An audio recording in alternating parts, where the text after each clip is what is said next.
গলিয়ে নিল। মিহাল রুমের ভেতর প্রবেশ করলেও দরজা লাগালো না। প্রথম, তাদের মাঝে এখনো এমন কোনো সম্পর্ক হয়নি যে তারা দরজা লাগিয়ে কথা বলবে। আর হয়তো নীলা তাকে ভুলেও বুঝতে পারে, তাই সব দিক বিবেচনা করে সে দরজা লাগালো না। আর তাছাড়াও উপরে কেউ আসবে না যে তাদের কথা অন্য কেউ শুনে ফেলবে। তাই দরজা খোলা রেখে সোজা নীলার পেছন গিয়ে দাঁড়ালো এবং নীলাকে তাড়া দিয়ে বলতে লাগলো। কি বলবে তুমি?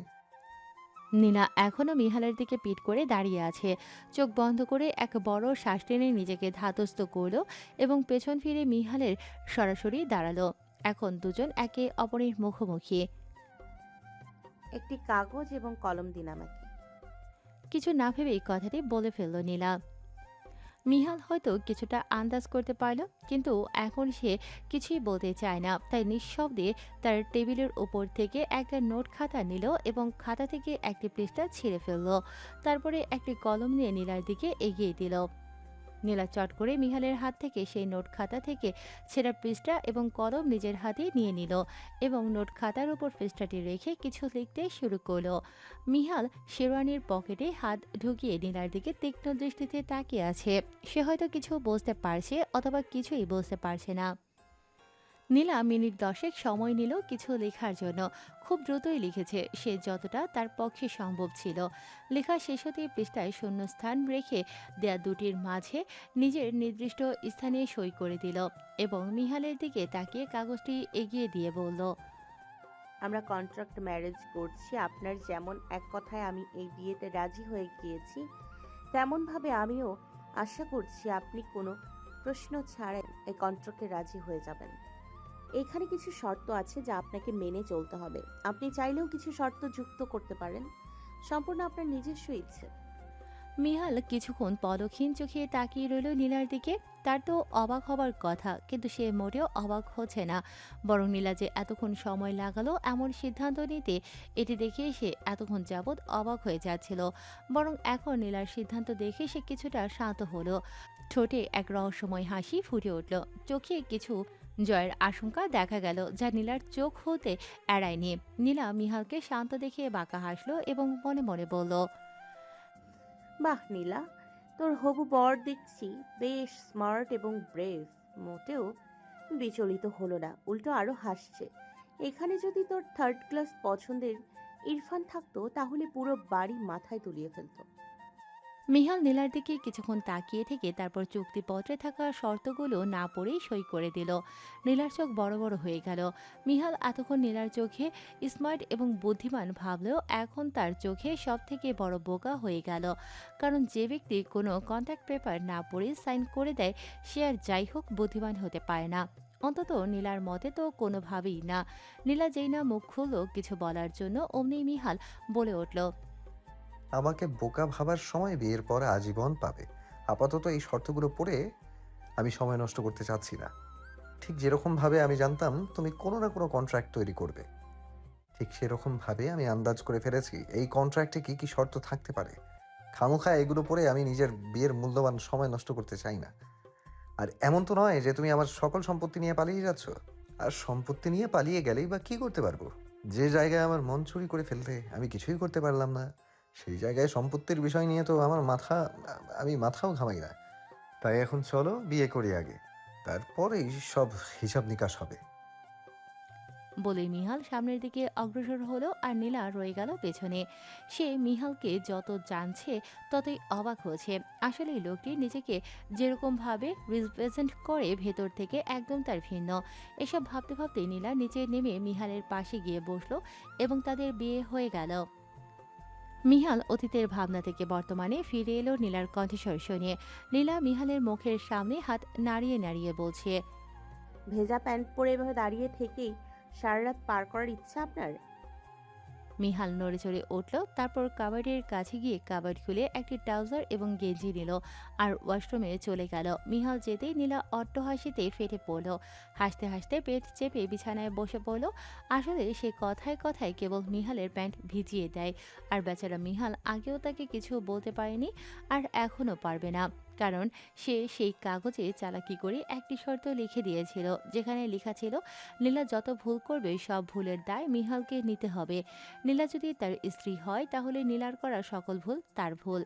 আর মিহাল সেসব শর্ত না পড়ে সাইন করে দিয়েছিল। এখন নীলা ইচ্ছে মতন নাকানি চুবানি খাওয়াবে মিহালকে। হাসতে হাসতে হঠাৎ মনে পড়ল মিহালের তো হাতে ব্যথা। তখন মুনভি সাহায্য করেছিল কাপড় পরার জন্য। এখন মিহাল একা কি করে পরবে? নীলা আর বেশি কিছু না ভেবে ধীরে ধীরে ওয়াশরুমের দিকে এগিয়ে গেল এবং ওয়াশরুমের দরজার সামনে দাঁড়িয়ে পড়ল। ধীরে ধীরে ওয়াশরুমে নক করলো এবং নরম কণ্ঠে জিজ্ঞেস করলো, আপনি কি ঠিক আছেন? হাতে কি বেশি ব্যথা করছে? আর একা একা কি কাপড় পরতে পারবেন? মিহাল শাওয়ার শেষ করে সবেমাত্র প্যান্ট পরল আর অমনি নীলার বলা কথাগুলো কানে এলো। নিচের দিকে তাকিয়ে দেখলো তার প্যান্ট পরা শেষ, এখন শুধু গেঞ্জি পরা বাকি। কিন্তু এহেন মুহূর্তে নীলা এই কথা বলল, যদি একটু আগে বলতো তাহলে হয়তো সে প্যান্ট নিজে থেকে পরতো না, বরং নীলার সামনে ব্যথার অভিনয় করে বলতো প্যান্ট পরতে যেন সাহায্য করে। কিন্তু সে প্যান্ট পরে ফেলেছে, এটাই সে জানে। নীলা তো আর জানে না। তাই মিহাল নির্লজ্জের মতো প্যান্ট আবার খুলতে নিল এবং বলতে লাগলো, না গো বউ, হাত ব্যথার কারণ পড়তে পারছি না, তুমি কি একটু সাহায্য করবে? মিহালের অসহায় কণ্ঠ শুনে নীলার মন গলে গেল। সে দরজার কাছ থেকেই বলল, আচ্ছা, আপনি প্যান্ট পরে বাইরে আসুন, আমি গেঞ্জি পরিয়ে দিচ্ছি। পরনের প্যান্ট খুলতে থাকা মিহালের হাত জোড়া থেমে গেল। সে বিরক্তি নিয়ে আবার ভালো করে প্যান্ট পরতে লাগলো আর মনে মনে বলল, ধুর, ছাতার মাথা, বউ একটু রোমান্টিক না? প্যান্ট ভিজিয়ে দিতে পারে ম্যাডাম, অথচ পরিয়ে দিতে গেলে ওনার শত সমস্যা। অবশ্য এই যাত্রায় যে আমার ব্যথার কথা ভেবে পাঞ্জাবি পরিয়ে দিতে রাজি হয়েছে, এটাই অনেক। কথাগুলো বিড়বিড় করে বলে বাঁকা হাসি দিল মিহাল এবং টাওয়াল গলায় ঝুলিয়ে প্যান্ট পরে গেঞ্জি হাতে নিয়ে ওয়াশরুম থেকে বের হয়ে এলো। নীলা ফ্লোর পরিষ্কার করছিল, যেখানে দুধ পড়েছিল। মিহাল নীলার পেছনে এসে বলল, তুমি কষ্ট করে পরিষ্কার করতে গেলে কেন?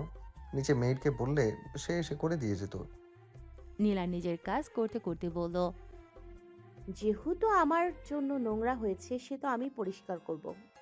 মিহাল অভিযোগ করে বলল, আমার প্যান্ট নষ্ট করতে তো একবারও ভাবো না, তাহলে পরিষ্কার করার সময় ভাবো কেন? নীলা দাঁড়াতে দাঁড়াতে বলল, আপনার ইচ্ছা।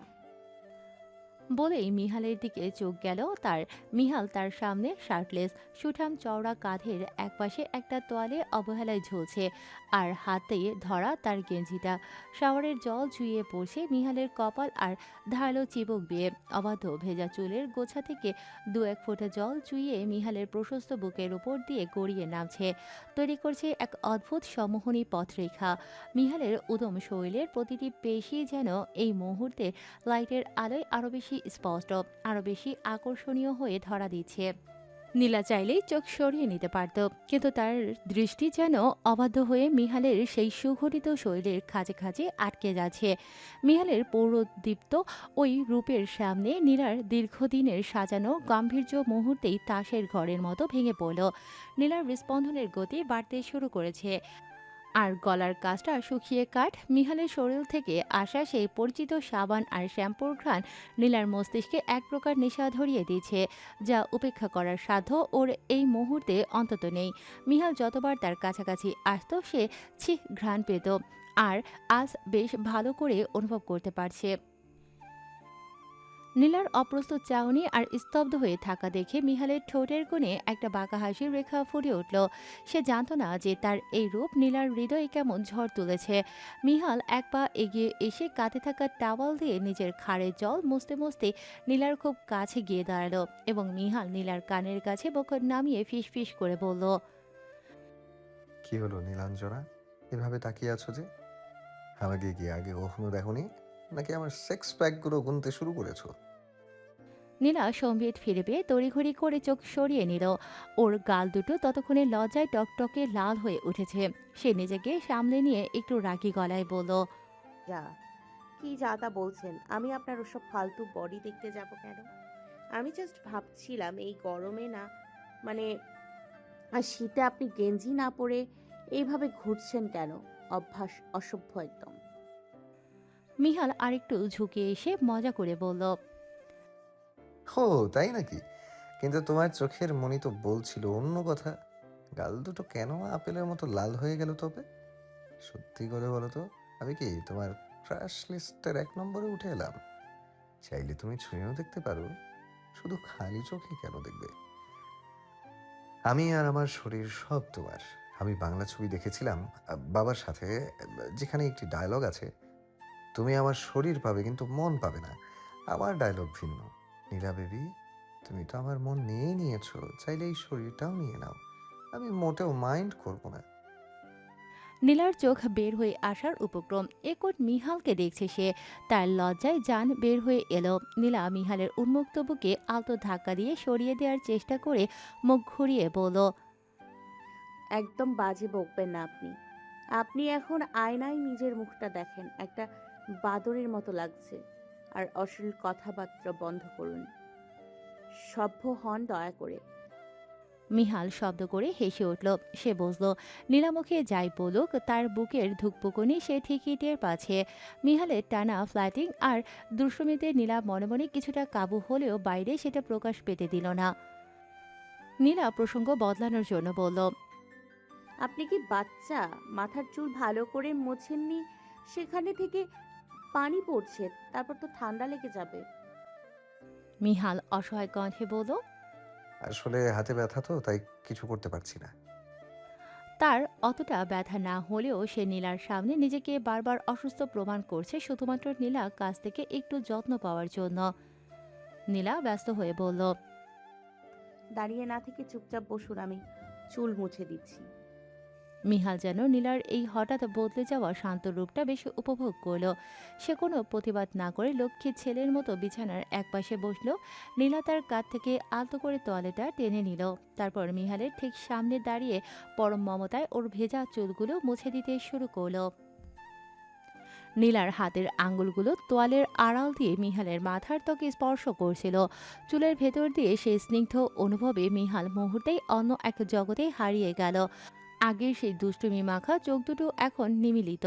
নীলা খুব যত্ন করে এক একটা চুলের গোছা মুছিয়ে দিচ্ছে। মিহাল যখন বসে আছে তার সামনে দাঁড়ানো নীলার গা থেকে আসা হালকা মেয়েলি ঘ্রাণ আর তার চুলের মিষ্টি সুবাস মিহালকে এক অদ্ভুত শান্তিতে আচ্ছন্ন করে তুলল। মাঝে মাঝে মিহালের কপাল থেকে এক ফোঁটা জল চুইয়ে ওর চোখের পাতায় পড়ছিল আর নীলা সযত্নে তোয়ালে দিয়ে তা মুছে দিচ্ছিল। মিহাল চোখ খুলে নীলার দিকে তাকালো। নীলা তখন নিজের কাজে মগ্ন, ওর চোখে মুখে এক ধরনের পবিত্র মমতা। মিহাল নিজের ভেজা চুলে ব্যস্ততা থাকা নীলের হাত হঠাৎ করে ধরে ফেলল। নীলা থমকে গেল এবং মিহালের দিকে প্রশ্নাত্মক দৃষ্টিতে তাকালো। মিহাল মুস্কি হেসে বলল, অনেক সেবা যত্ন করেছো, এখন গিয়ে চেঞ্জ করে নাও। আজ তো কম ধকল যায়নি। তার উপর এত ভারী লেহেঙ্গা পরেছো। তোমার থেকে তো তোমার লেহেঙ্গার ওজন বেশি। ছোট টেবিলের ওপর দেখো, তোমার জন্য মা কাপড় রেখে দিয়েছে। চেঞ্জ করে সেগুলো পরে নাও। তারপর না হয় দুজন মিলে নফল নামাজ পড়ে নেব। নীলাও সায় দিল। আসলেই তার জান বের হয়ে যাচ্ছে। আজ কম ধকল যায়নি, কম দৌড়াদৌড়ি করেনি। এভাবে আরো কিছুক্ষণ দাঁড়িয়ে থাকলে হয়তো সে জ্ঞান হারিয়ে ফেলতো। ভাগ্যিস তার ফুপু বিয়ে সমাপ্ত হতে না হতেই তাকে যত্ন সহকারে খাইয়ে দিয়েছিল, নয়তো এতক্ষণ তো সে কখনোই দাঁড়িয়ে থাকতে পারতো না। নীলা কাপড় নিয়ে ওয়াশরুমে চলে গেল এবং সময় নিয়ে গোসল করে বের হলো। এখন তার পরনে খয়েরি রঙের সালোয়ার কামিজ এবং সাথে ওড়না। টাওয়াল দিয়ে মাথা মুছতে মুছতে নীলা বের হলো। মিহাল কভার থেকে জায়নামাজ বের করছিল। হঠাৎ নীলাকে দেখে সে থমকে গেল। চোখে মুগ্ধতা ফুটে উঠল এবং ঠোঁটে হাসি। এই প্রথম নীলাকে সে হিজাব ছাড়া দেখছে। মিহাল আজ থমকে গেল। যে নীলাকে সে সবসময় আবক্ষ হিজাবে আবৃত দেখে এসেছে, আজ তার সামনে এক অন্য নীলা। গোসল সেরে ভেজা চুলে যখন নীলা ঘর থেকে বের হলো, মিহালের মনে হলো তার পরিচিত চেনা জগৎটা মুহূর্তেই বদলে গেছে। নীলার পরনে খয়েরি রঙের সালোয়ার কামিজ, তার উপর অযত্নে জড়িয়ে থাকা ওড়না। ভেজা চুল থেকে চুইয়ে পড়া জলকণাগুলো খয়েরি কাপড়ের কাঁধের উপর ছোট ছোট গাঢ় দাগ তৈরি করেছে। সে আনমনের টাওয়াল দিয়ে চুল মুছতে মুছতে সামনে এগোচ্ছিল। খেয়ালই করেনি দরজার পাশে দাঁড়িয়ে থাকা মিহালকে। মিহাল পলকহীন চোখে তাকিয়ে রইল। হিজাব ছাড়া নীলার মুখশ্রী যেন আজ নতুন করে তার কাছে ধরা দিয়েছে। কপালে লেপ্টে থাকা কয়েক গাছি অবাধ্য ভেজা চুল আর স্নান সিক্ত স্নিগ্ধতা সব মিলিয়ে নীলাকে কোনো মায়াবী জলপরীর মতো লাগছে। মিহালের বুকের ভেতরটা হঠাৎ করে ধক করে উঠল। যে অনুভূতিটা এতদিন স্রেফ ভালো লাগার স্তরে ছিল আজ যেন তা গভীর এক মুগ্ধতার রূপ নিল। সে কিছু বলতে চাইল, কিন্তু গলা দিয়ে শব্দ বেরোলো না।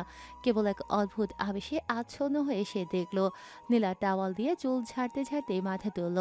চারজোড়া চোখ এক হতেই মিহালের স্পন্দন যেন এক মুহূর্তের জন্য থমকে গেল। এক অজানা আবেশ আর মুগ্ধতা নিয়ে মিহাল শুধু ভাবল, আবরণ ছাড়াও যে কেউ এতটা পবিত্র আর সুন্দর হতে পারে তা আজ না দেখলে জানাই হতো না। মিহালের এক জরুরি ফোন এসেছিল, বলেছে বাহিরে গিয়েছিল। ফোনে কথা বলতে বলতে তার বেশি সময় লেগেছে, কিন্তু রুমের ভেতরে এসে দেখল নীলা লাইট চালু করা অবস্থাতেই বিছানার একপাশে শুয়ে রয়েছে। চোখে মুখে ক্লান্তির ছাপ স্পষ্ট। মিহাল মুচকি হেসে রুমের লাইট অফ করল এবং ল্যাম্প লাইট জ্বালিয়ে দিল, যেখান থেকে ঘরে হালকা হলদে আলো ছড়িয়ে পড়ছে। মিহাল ধীরে ধীরে নীলার দিকে এগিয়ে গেল এবং বিছানায় উঠে পড়ল। এই তো কিছুক্ষণ আগেও নীলা তাকে নানান কথা শোনালো, কন্ট্রাক্ট ম্যারেজের চুক্তিতে শর্ত দিল, যার মধ্যে অন্যতম হলো মিহাল নীলাকে তার ইচ্ছার বিরুদ্ধে ছুতে পারবে না। কিন্তু এখন তো নীলা ক্লান্ত হয়ে ঘুমিয়ে আছে, মিহাল যা খুশি তাই করতে পারবে ভেবেই বাঁকা হাসলো এবং নীলাকে চুপচাপ নিজের বুকে টেনে নিয়ে ঘুমোতে নিল মিহাল। নীলার মাথা তার বুকের উপর রাখলো ধীরে ধীরে নীলার মাথায়, তারপর নীলার কপালে ভালোবাসার পরশ ছুঁয়ে দিয়ে বিড়বিড় করে বলল, ভালোবাসার পবিত্র স্পর্শ চুরি করে দিলেও আল্লাহ মাফ করবেন। তোমার জন্য তো একটু আধটু চিটিং বাটবারি করতেই পারি নীলাঞ্জনা।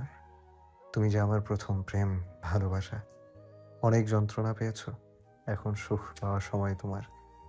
আর আমি তোমাকে তোমার প্রাপ্য সকল সুখ দেব, আই প্রমিস নীলাঞ্জনা। জানালার পর্দা ভেদ করে এক চিলতে রোদ এসে নীলার চোখে মুখে পড়তেই তার তন্দ্রাচ্ছন্ন ভাবটা কেটে গেল। ধীরে ধীরে চোখের পলক ফেলল সে, শরীরটা যেন পাথরের মতো ভারী হয়ে আছে, বিশেষ করে মাথাটা।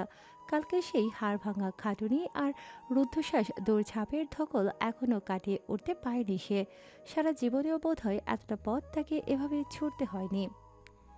নীলার একদম উঠতে ইচ্ছে করছে না, তার অবচেতন মন বারবার বলছে সে এখন জীবনের সবচেয়ে নিরাপদ কোনো আশ্রয়ে আছে।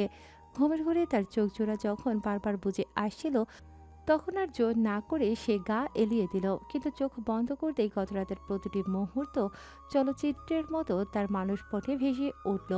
মিহালের সাথে তার বিয়ে হয়ে গেছে, এই ধ্রুব সত্যিটি মনে পড়তেই তার চোখজোড়া বিস্ময়ে বড় বড় হয়ে খুলে গেল। পরক্ষণে সে উপলব্ধি করল সে কোনো ঝড় বালিশের ওপর নয়, বরং একজনের প্রশস্ত বুকের ওপর মাথা রেখে শুয়ে আছে। নীলার বসতে বাকি রইল না এই উষ্ণ আশ্রয়টি কার। একটু লজ্জিত হয়ে সে নিজেকে ছাড়িয়ে নেওয়ার চেষ্টা করলো, কিন্তু পারল না। মিহাল তাকে আষ্টেপৃষ্টে জড়িয়ে ধরে আছে, যেন এক মুহূর্তের জন্য এই মায়ার বাঁধন আলগা হতে দিতে চায় না সে। নীলার নিজের ভেতরেও এক অদ্ভুত দ্বিধা। মিহালের এই নির্ভরতার বুক ছেড়ে উঠে যাওয়ার বিন্দুমাত্র ইচ্ছে তার নেই, কিন্তু অব্যক্ত ভালো লাগা তাকে গ্রাস করে নিল। শেষ পর্যন্ত সে আর নিজেকে ছাড়ানোর বৃথা চেষ্টা করল না, বরং সবটুকু সমর্পণ নিয়ে মিহালের বুকের মাঝে ঘাপটি মেরে শুয়ে রইল। মিহালের বুকে মুখ গুজে পড়ে রইল নীলা। মিহালের শরীর থেকে ভেসে আসা সেই তীব্র পুরুষালী ঘ্রাণ ওর নাসিকার রন্ধ্রে আঘাত করছে, যা ওকে ক্রমশই এক ঘোর লাগা নেশার অতলে তলিয়ে দিচ্ছে। এক অদ্ভুত নাম না জানা শিহরণে নীলার সারা শরীর বারবার কেঁপে উঠছে। ঘুমের ঘরেই মিহালের একখানা হাত নীলার কোমরে এবং অন্য হাতটি ঘাড়ের কাছে আবদ্ধ বিচরণ চালাচ্ছে। সেই অনিচ্ছাকৃত ছোঁয়ায় নীলার ভেতরকার সুপ্ত সত্তাটা যেন বারবার জেগে উঠতে চাইছে। নীলা বুঝতে পারল এই মায়ার জালে নিজেকে সঁপে দিলে পরিস্থিতি নিয়ন্ত্রণের বাইরে চলে যাবে। তাই অত্যন্ত সন্তর্পণে নিজেকে মিহালের বাহুডোর থেকে ছাড়ানোর চেষ্টা শুরু করলো সে। কিছুটা সফলও হলো। মিহালকে সামান্য আলগা করে সে ইঞ্চিখানেক দূরে সরে এলো, কিন্তু এই দূরত্বটুকু হিতে বিপরীত হয়ে দাঁড়ালো। নীলা সরে একটু যেতেই মিহাল ঘুমের ঘুরে নড়ে চড়ে উঠল এবং পরক্ষণে নিজের মুখ নীলার গলার ভাঁজে গুজে দিল। নীলার তখন প্রাণ যায় যায় অবস্থা। ঘরে এসির হিমশীতল হাওয়া বইছে, বাইরেও কনকনে ঠান্ডা, অথচ নীলার কপাল বেয়ে ঘাম গড়িয়ে বসে। মিহালের তপ্ত ঠোরচেরা বারবার নীলার গ্রীবায় ঠেকছে, আর মিহালের উষ্ণ দীর্ঘশ্বাস আগুনের হলকার মতো আশ্রে পড়ছে নীলার ত্বকে। এক হাত কোমরে আর অন্য হাত ঘাড়ে আগলে ধরে মিহাল তাকে যেন আরও নিবিড়ভাবে নিজের কাছে টেনে নিল। নীলার মনে হচ্ছে বুক ফেটে দম আটকে আসবে। এই তীব্র আবেগ আর বিস্পন্দনের দ্রুতি সামলানোর সাধ্য যেন আজ তার নেই। নীলার মনে হলো সময়ের চাকা বুঝি থমকে গেছে। নিহালের নিঃশ্বাসের প্রতিটি স্পন্দন তার গলার রক্তনালীতে গিয়ে আছড়ে পড়ছে। নীলা অসহায়ের মতো দুহাতে মিহালের শক্ত কাঁধ আঁকড়ে ধরল। একবার মিহালকে দূরে ঠেলে দিতে চাইল, আবার পরক্ষণেই মায়ার টানে আরও জাপড়ে ধরল। তার শরীরের প্রতিটি কোষে এক অদ্ভুত বিদ্রোহ শুরু হয়েছে। হঠাৎ মিহালের হাতের বাঁধন আরও জোরালো হলো। সে ঘুমের ঘোরে নীলার গলার ভাঁজে নাক মুখ ঘষতে ঘষতে অস্ফুট স্বরে কিছু একটা বিড়বিড় করল।